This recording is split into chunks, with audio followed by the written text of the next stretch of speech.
This is Study Tutor. It's a fine-tuned Gemma 4 model running on a DGX Spark in my house, and it tutors my daughter, Lilymay, for her GCSEs. So there's no cloud, no subscription, no data leaving our home. Why is this different to other tutors? Well, most of them would be generic ChatGPT wrappers, but this one is fine-tuned specifically on AQA assessment objectives. And there's the mark schemes, the set text, the grade boundaries, and there's a knowledge graph which tracks what she's struggling with, so the next session focuses on her weakest topic automatically. And so why is this better? Well, it doesn't give answers, it teaches. It uses Socratic questioning, it guides her to the answer herself.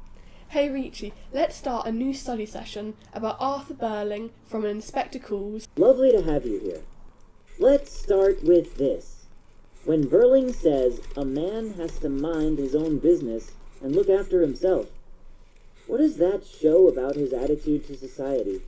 And why do you think Priestley introduces him like that so early in the play? Because it shows that Burling is selfish and self-centered, and that he ignores the others' needs to keep up profits and a good reputation. Yes, that's a strong start. Now, you do the evidence. Which quote will you use? Silly little war scares. Perfect. Now, give me the explanation. How does silly little war scares make him sound? And what does that suggest about Priestley's message? It shows he is very optimistic about the future. He thinks that strikes won't be a problem for his company and dismisses any fear of war. Good. Now push it one step further.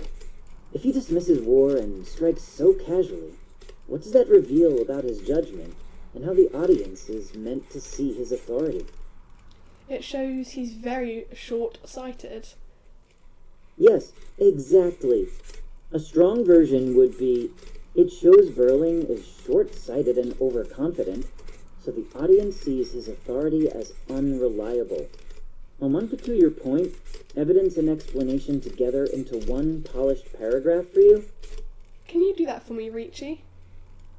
Yes, here's a polished version.